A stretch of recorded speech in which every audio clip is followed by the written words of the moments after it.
Hey guys, Rob here, and today I'm going to do some quick movie reviews for two movies because I don't have a lot of time, for Duplicity and Knowing.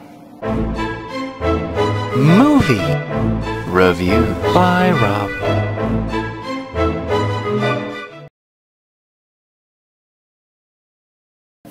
So first, let me start with Knowing because I saw it an hour ago. It is directed by Proyas, which directed Dark City, The Crow. It's an interesting film. I don't know if a lot of you have seen like the trailers for it. The first trailer for it was, I want to say, apocalyptic looking, and the second trailer kind of gives it a supernatural look. So I was kind of hesitant going into it. Plus, it's a Nick Cage movie, and don't get me wrong, I like Nicolas Cage a lot, but I think lately he just hasn't had a lot of roles that, I don't know. Someone I was talking to earlier said it best. Nick Cage doesn't really play a character, he just plays Nick Cage. So if he's not in a good story, he doesn't come off as a good actor. You know, let's face it, I mean, besides like Matchstick Men and Raising Arizona, his characters don't really range a lot. Face Off and Con Air, they're pretty much the same type of character. So as far as that goes, acting-wise, Nicolas Cage does an okay job, but the actress that is with him, let me see, I'm not, because she's like a first-time actress, Rose Byrne, who, let's see what she's also done. The Dead Girl, she was in Sunshine. Yeah, I totally didn't realize she was in Sunshine.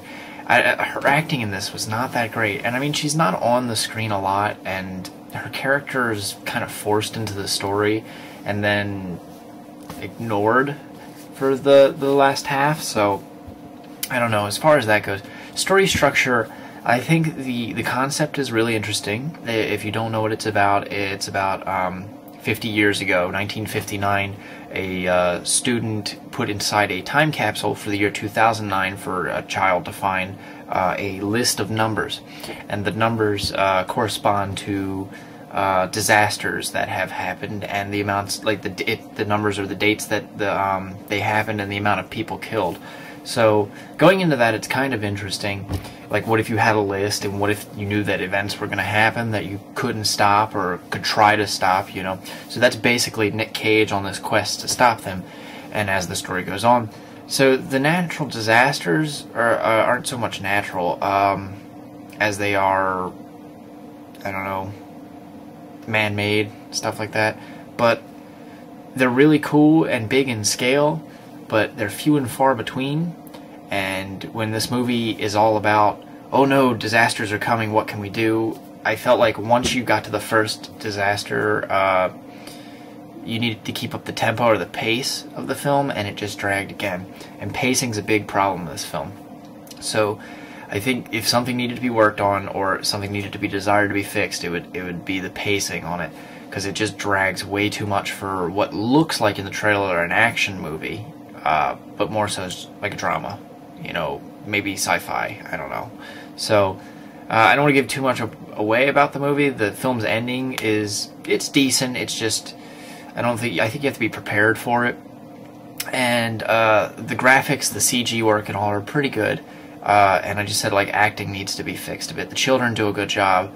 The directing seems great. The script is written well, but I think, like I said, the pacing just needed to be picked up. So The Knowing, I give The Knowing about a 2.5 out of 5, maybe on the verge of being a 3, because it's not horrible, it's entertaining, but I probably won't watch it again.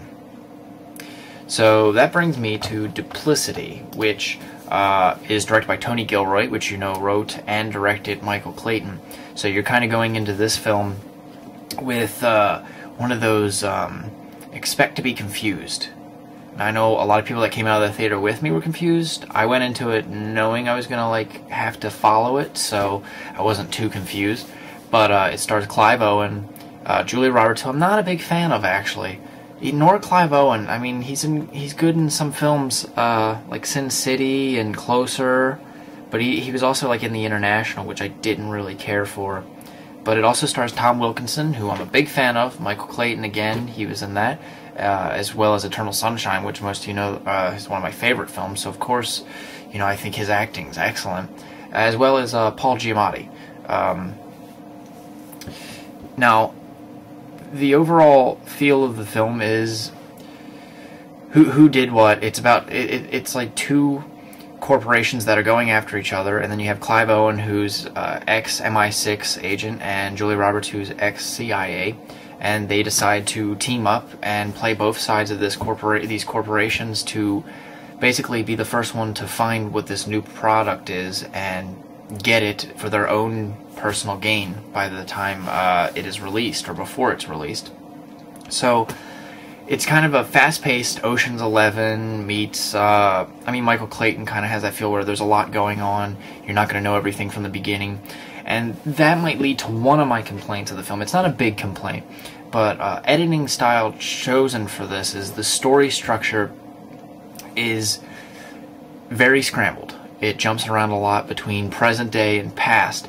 And the way it does that is the screen splits into 4 different images and pulls back, and then it says, you know, such and such 18 months ago, this happened. And then it goes back into present time, but it doesn't tell you it goes back in present time. You have to just assume that it goes back in present time. Once you get with the way the editing is going, you'll catch on, but the first, like, 1 or 2 times you might be confused about. So once you get that down, everything's good there. Story-wise, I think the story is really good. The performances are all pretty strong. Julia Roberts, like I said, I'm not a big fan of Julia Roberts, so that could be why I didn't really care for her performance, but I don't think she did a bad job, and I think people who do like her will like it. Clive Owen did a good job, and like I said, again, Tom Wilkinson and Paul Giamatti, whenever they're on the screen, excellent, and the opening's really funny. This movie does have a lot of chuckles to it. I wouldn't say as much as the humor of Ocean's 11 and 12 and 13. It's not all that George Clooney in your face. It's more so there's some situational comedy and some, basically, like, you know, if you remember, like, the James Bond films, what little things they would take and they would make them funny, because it's like, oh, you know, they're spies, but they also think this way. So there's a lot of that double-crossing intellect going on there. This movie I would give a 4 to maybe, yeah, 4 out of 5. I think pacing-wise, it drags a little bit when you're going through the love story of Clive Owen and Julia Roberts, because you could tell in the trailer that they do have some sort of love interest going on there, and that's why they decided to join up together. But pacing-wise, it is a long movie. It's like 2 hours and 15 minutes, so you have to be in the mood for this kind of mind manipulation type film. So 4 out of 5. I definitely recommend seeing that over The Knowing this weekend. I know I'm a little late on this, but there's a lot going on. If you guys haven't already seen, check out Terror at the Superstore and Terror at the Superstore 2, Kevin's Return, which we shot 45 minutes each. Was about how much we went in with basic ideas of what the story would be, but limited camera, no sound equipment, no lighting, all natural, and it's a combined effort with me and the guys, Anthony Jackson from A Better Life Productions, Sean C. Phillips, Cool Duder, and Sean Hillary from PCH Productions. So check that out, because it's just us expressing ourselves creatively, or else we'd go crazy. So, and stay tuned for next week. I'm going to try to do the review for the Monsters vs. Aliens in 3D. So keep them coming, and remember, I'll be watching.